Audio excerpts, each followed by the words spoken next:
When I was 8 years old, I was a victim of childhood sexual abuse. The perpetrator was my stepfather. The biggest issue for me was that I'm Filipino American and my family was very traditional. They would always say, oh, that didn't happen.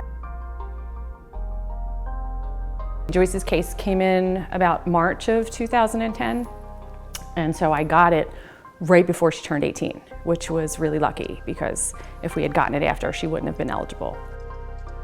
I didn't really have a parent or anything because number one, my stepfather was the perpetrator, and then number two, my mother did not support me through this process at all. She was afraid because she had just dropped this bombshell that needed to be dropped. People don't always realize is that when a child is in this situation, the person that they would normally go to for guidance, their parent, may actually be the problem. And so what MCAP does is provide that replacement, that trusted adult who is giving them honest information, who is listening to them, and has only their best interests in mind. We are giving that child a unique perspective, a unique voice, and they get a seat at the table. Your life is important. Your meals are important. Your power is important. Your voice is important.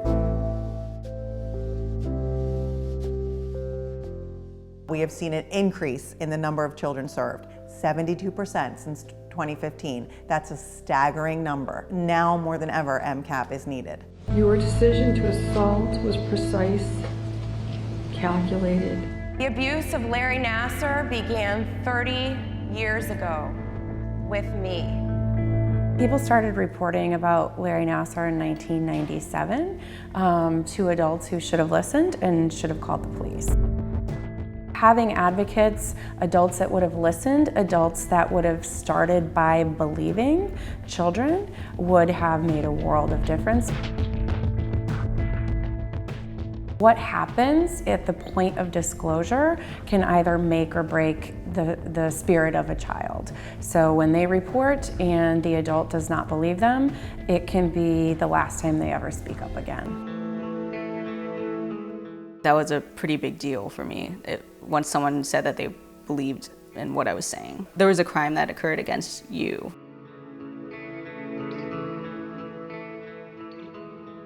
She walked into a courtroom with nobody else there for her except me and climbed up on a witness stand, and I like to say she put a period at the end of that sentence, done, and has moved forward with her life in the most amazing way, not letting this define her. Our motto is we unlock the superhero in every child. We get to watch this amazing journey of victim to superhero.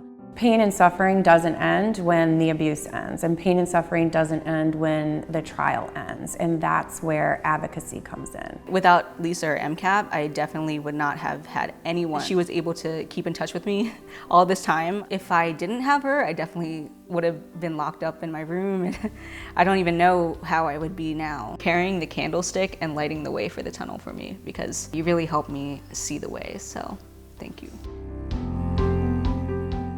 Just watching you from that person who was starting college and so afraid, watching you come out the other side of all of this. I'm in awe of you and your bravery. It is absolutely the best work I will ever do as an attorney and as a human being.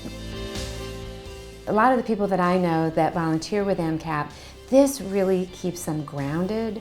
This reminds them in a really tangible way of why they went into law in the first place. They're so committed. Once they've finished a case, they'll turn to me and they'll just say, ready for another one. Every single person has a part in breaking the cycle of child abuse.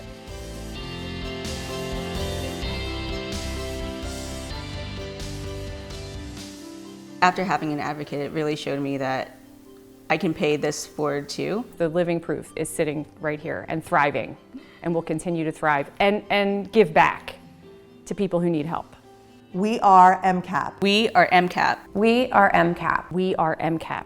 Empowered. Empowered. Empowered. Empowered. By advocacy. Empowered by advocacy.